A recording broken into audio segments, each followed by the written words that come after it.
আমার পরে গীতারানী মিত্র আপনাদের কাছে ভাগবত কথা বলবেন। আমি আমার যোগিনী করছি, তারপরে গীতা মিত্র ভাগবত কথার পরে আমি আমার কীর্তনাবলী শেষে গীত গৌরাঙ্গ মহাত্মা আমাকে স্মরণ করে দিয়েছেন। এই গীত গৌরাঙ্গ আমি আলোচনা করব এবং প্রত্যেক আমার ছেলে মেয়েদের এই গীত গৌরাঙ্গ থেকে কীর্তন করার আমি আহ্বান জানাচ্ছি, সবাই সর্বস্তরের। এবং আমার গুরু ভাই বোনেরাও যারা কীর্তন করতে পারে তারাও স্টেজে কীর্তন করার অধিকার আমি দেব। তাই জন্য আমি এক্ষুনি যোগিনী মহা একাদশী যে প্রাঙ্গণে আজকে যমুনার এখানে যে প্রাঙ্গণা হচ্ছে, যে একটা স্টেজ আছে, যে একটা সভা সৃষ্টি হয়েছে, সেই সভা কি কারণে হয়েছে সেই যোগিনী একাদশীর কথা আপনাদের কাছে আমি বর্ণনা করছি। জয় জয় শ্রী গুণিতাই শ্রীনাথ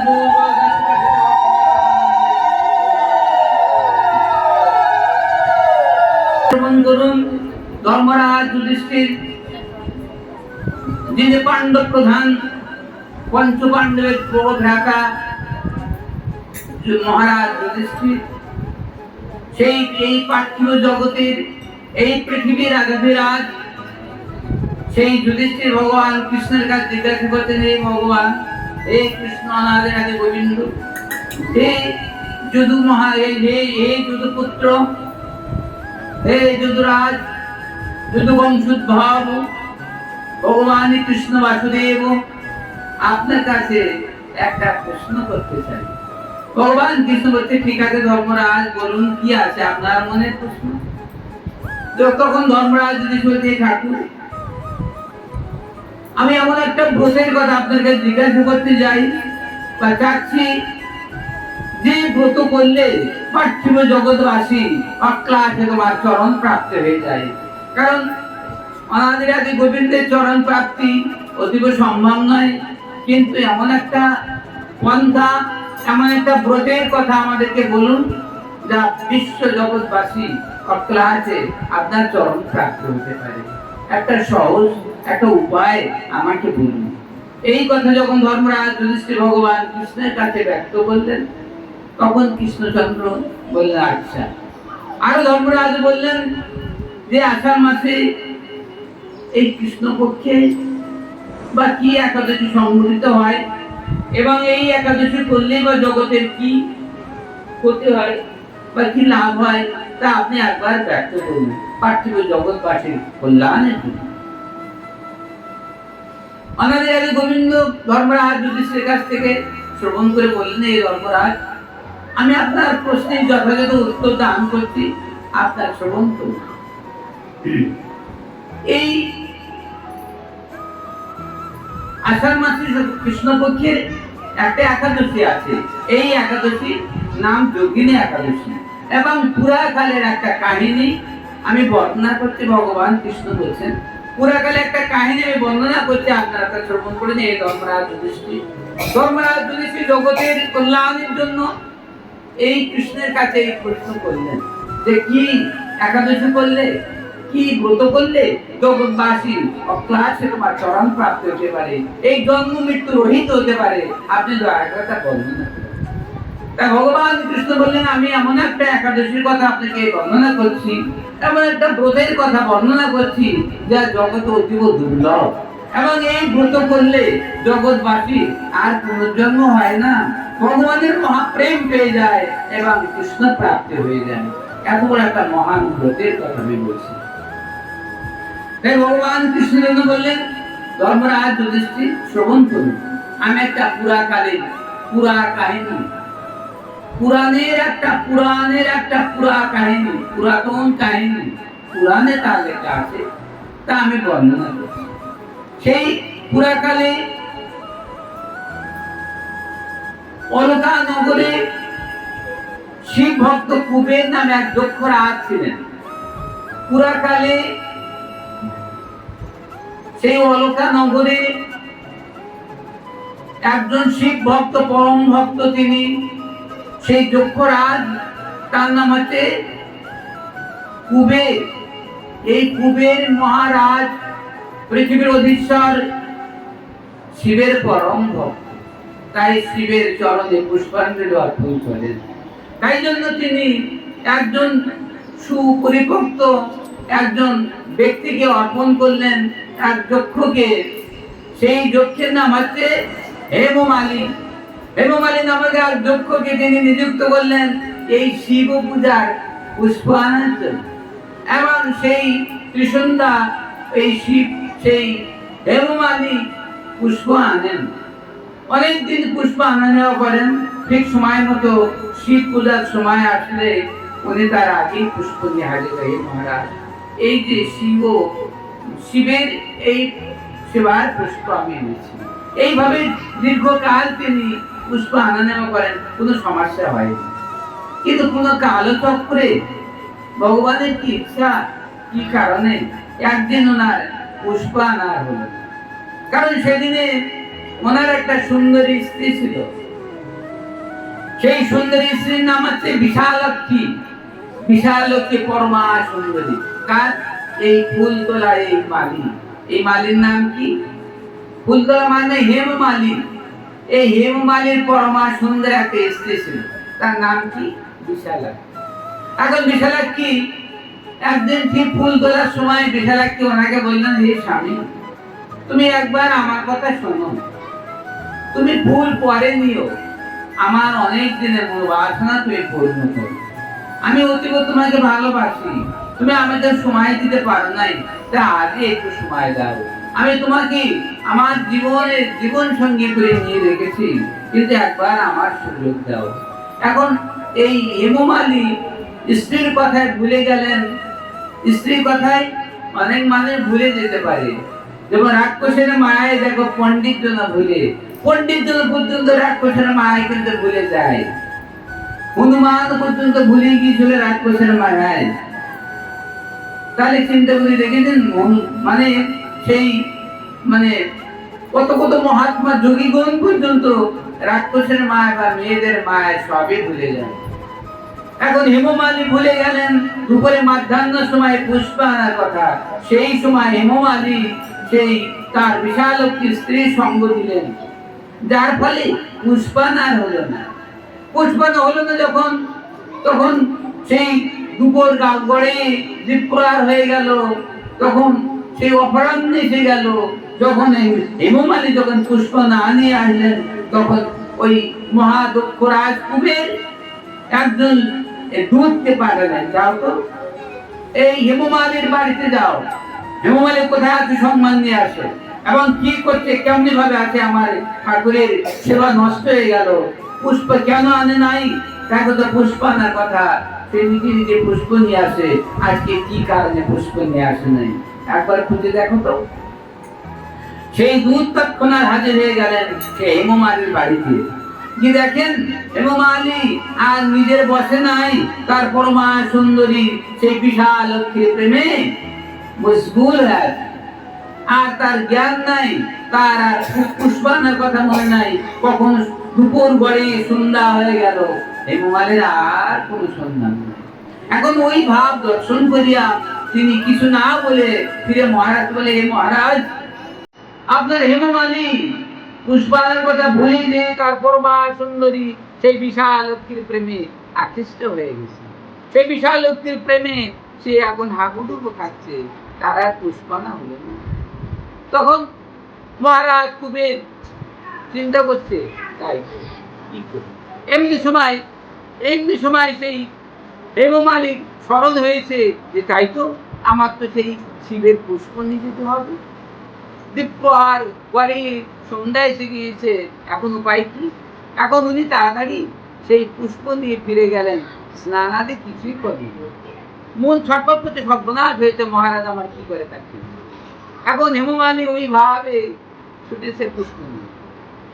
এখন নগ্ন শরীর, কিন্তু নিজে পবিত্র না হয়ে ওইভাবে ছুটে যখন গিয়েছে সেই মহারাজ কুবেরের কাছে, ডাউন দিকে দেখো ওটা। এখন মহারাজ কুবের তখন হেমমালীকে দর্শন করিয়া রাগান্বিত হলেন। এখানে সাহায্য দেওয়ার ব্যবস্থা আছে। হেমমালীর এই অবস্থা দেখে তখন মহারাজ কুবে করলে, আর দুর্মুখ পাষাণ দাও আমার স্ত্রী, আমি অভিসম্পাদ দিচ্ছি, তোমরা দুজন পার্থিব জগতে কুষ্ঠ, সপ্ত কুষ্ঠ, যত রকম কুষ্ঠ আছে সমস্ত কুষ্ঠ তোমাদের দুজনের গায়ে হইবে, এবং তোমরা এই স্বর্গ ছেড়ে এই পার্থিব জগতে পৃথিবীতে পদার্পণ করো, এবং সমস্ত জরা ব্যাধি কুষ্ঠ সব নিয়ে জন্মগ্রহণ করো, আর তোমাদের আর কোনোদিন সুখ হবে না, এই কুষ্ঠের জ্বালায় ছটফট করতে হইবে, যাও বেরিয়ে যাও, দূর হয়ে যাও শব্দ। যখন বললেন এই মহারাজ কুবের, দক্ষরাজ কুবের, তখন ওনারা ভয়ে ভীত হয়ে তখন আস্তে আস্তে পৃথিবীতে নেমে আসেন। পৃথিবীতে যখন নেমে আসলেন, হিমালয়ে সেই হিমালয়ের পাদদেশে, শীত পূর্ণ হিমালয়ের পাদদেশে হাজির হয়ে গেলেন দুই স্বামী স্ত্রী। দুজন অন্যায় করিয়াছে, দুজনকে ভোগ করে করি। এখন ওখানে না খেয়ে না দিয়ে বহুদিন চলছে, চলছে আর চলছে, থাকার জায়গা নাই, শীতকাল অত্যন্ত ঠান্ডা, কোথায় যাবে, কোনো বৃক্ষমূলে দুজন শয়ন করে আছে, এবং গায়ের দুর্গন্ধে কোনো মানে কেউ টিকতে পারে না, সেই দুর্গন্ধে কত না দুর্গন্ধের পোকাগুণ আসে হাজির হচ্ছে, পচা গন্ধে তাদের গঙ্গ থেকে টপ টপ টপ টপ করে রক্ত পুষ পড়ছে, আর কত না কৃমিকির মুক্ত করছে ওই দেহে, তার বানান। এখন এনাদের দেহ পিছিয়ে হয়ে গিয়েছে, অভিশপ্ত, অভিশপ্ত জীবন আর টিকতে পারছে না।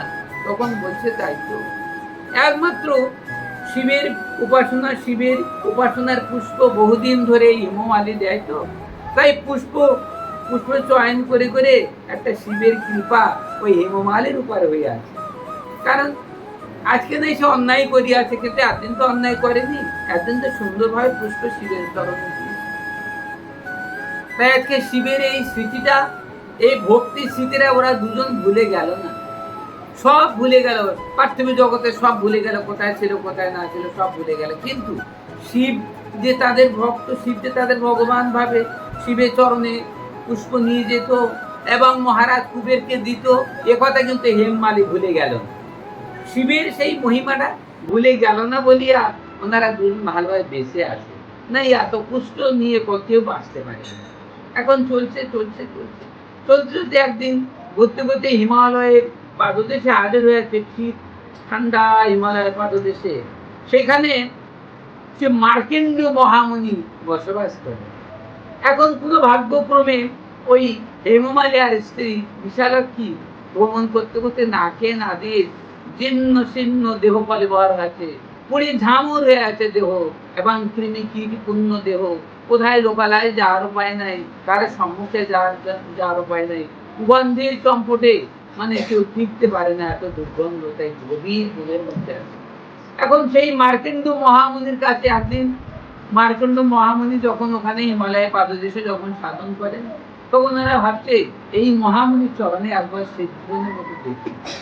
এখন ওই যে শিবের ভজন করে একটুখানি মনের মধ্যে ভক্তি আছে, তাই আস্তে আস্তে মার্কেন্ড মহামুনির চরণে যে সাষ্টাঙ্গে ধন্যবাদ করতে, আমরা দুজন মহাপাপী, আমরা স্বর্গ থেকে বিতাড়িত আছি, আমাদের কর্মফলের কারণে আমরা অত্যন্ত মহাপাপের পাপী, যার ফলে এই পার্থিব জগতে আমাদের কোথাও জায়গা হয়নি, তাই গভীর অরণ্য মাঝে প্রবেশ করিয়াছি। আপনি আমাদের কি কৃপা করে দেয়া মহামুনি, আপনি ভগত বৎসল, আপনি ভক্তের কৃপা করেন, আপনি পরম দয়াল, আপনি পরম পণ্ডিত, আপনি পরম বৈষ্ণব, তাই আজকে কৃপা করে আমাদের দুজনের উদ্ধার করুন। আমরা বড় বড় কষ্টে আপনার কাছে এসেছি, আমাদের আর কোনো উপায় নেই। এই সমস্ত রকম যত রকম কুষ্ঠ আছে সব কুষ্ঠ আমাদের দুজনের দেহে আছে, একটা কুষ্ঠ হলে তাই কেউ বাঁচে না, আর বহু বহু প্রকার কুষ্ঠ আমাদের দুজনের শরীরে বহন করছে, তাই একবার আমাদেরকে কৃপা করুন বলে সাষ্টাঙ্গ দণ্ডবাদ করে পড়ে আছে। তখন মহামুনি ভক্ত, ভক্তগুণ ভগবানের ভক্ত সবসময় দয়ালু হয়ে থাকে, কারণ তিনি যদি শুনেছেন চৌধুরী আসেন না অমানিন মানবে কীর্তনে সদা হবে, তাই আজকে অমানিন মায়নিন এবং মানে সেই গাম্ভীর্য অহংকার আভিজাত্য শূন্য মহাভক্ত, সেই মহাভক্ত, সেই ভক্ত প্রবর, সেই মহাভক্ত সে মার্কেন্ডীয় মহামুনি তখন বলছে, ওগো কারা তোমরা, কি কারণে এত দৈন্যার্থ করিতেছ, বলো পরিচয়। তা বললো, আমি এই পার্থিব জগতে এসেছি। আমি আগে সেই সেই স্বর্গে ছিলাম মহারাজ, সেই কুবেরের আমি দাস ছিলাম। কুবেরের ওখানে আমি পুষ্প দিতাম, কৃষ্ণা পুষ্প দিতাম। কিন্তু একদিন আমার স্ত্রীর আহ্বানে আমি স্ত্রীর প্রেমে ভুলে গিয়েছিলাম, পুষ্প দিতে পারি নাই। সেই জন্য সেই অপরাধী, সেই দক্ষরাজ মহারাজ, সেই দক্ষ মহারাজ কুবের আমাদের দুজনের এই অভিসম্পদ দিয়েছেন। সে অভিসম্পদের কারণে আমাদের জীবনের এই অবস্থা। তাহলে আচ্ছা ঠিক আছে শান্ত এসে তো তখন আমার আঙ্গি নাই একটা পদ ভগবান অবশ্যই। কারণ ভক্তের কাছে গেলে কেউ ফিরে আসে না, কিছু না কিছু অনুদান পেয়ে যায়। গুরুদেবের কাছে গেলে কিছু না কিছু ভাগবত কথা শ্রবণ করতে পারে, গুরু কৃপা অবশ্য পাবে। যে গুরুদেবের কাছে গেলাম কোনো লাভ হলো না, এরকম কথা কেউ কখনো বলবে না। গুরুদেবের কাছে গেলে পরম লাভ হয়। গুরুদেব যদি খেতে পড়তে না দেয়, তবুও গুরুদেব তাকে কৃপা করিয়া, গুরুদেব থেকে আশীর্বাদ করিয়াছে, সেইটি তার পথের পাতে হয়। তাই জন্য মহাতের কাছে গেলে কিছু না কিছু লাভ হয়। তাই আজকে বললেন ঠিক আছে, তোমরা উঠে বসো, তোমাদের দৈন্য আর আমি দেখতে পাচ্ছি না, উঠে বসো দুজন, আমি দেখছি। এখন ওরা বসে কলালগ্ন কিছু আছে মহামন্ত্রী, আপনি ছাড়া আমাদের আর উপায় নাই, আমাদের শেষ জীবন সংহার হয়ে যাচ্ছে। তখন মহামণি ভাবতে চাই এদের দুজনে কি করা যায়, এদের দুজনে কি কি উদ্ধার করা যায়। ভাবতে ভাবতে মনের মধ্যে একটা চিন্তা আছে। মহামণি মার্কেন্ডীয় তখন ভাবতে, দেখো একটা সময় একটা সুযোগ তোমাদের জন্য আছে, তুমি চিন্তা করো।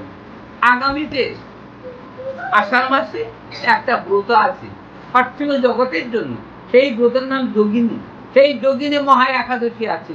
এই যোগিনী একাদশী তোমরা দুজনে যদি করতে পারো, তাহলে যোগিনী একাদশীর ফল যখন তোমাদের প্রাপ্ত হইবে, আগামী দিনে যে পালন হইবে, ওই ঠিক সময় আবার পালনও করবে। তাহলে যোগিনী একাদশীর ফল যখনই প্রাপ্ত হইবে, তখন তোমাদের দুজনের এই গণিত পুষ্ট ভালো হয়ে আবার তোমরা স্বর্গবাস হয়ে যাবে। জয় জয় শ্রী গণিতা।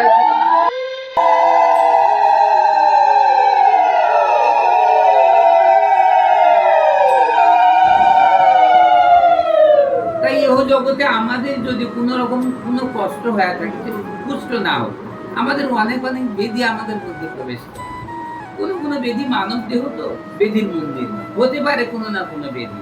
কিন্তু যারা এই ভাগবত পাঠ শ্রবণ করেন, যারা এই যোগিনী একাদশী করেন, যোগিনী একাদশী পাঠ শ্রবণ করেন, তাদের দেখবে ধীরে ধীরে তাদের যে রোগ ছিল না, রোগ আস্তে আস্তে মুক্ত হয়ে যায়। কারণ ভগবান কৃষ্ণচন্দ্রের শ্রীমুখের বাণী এটা।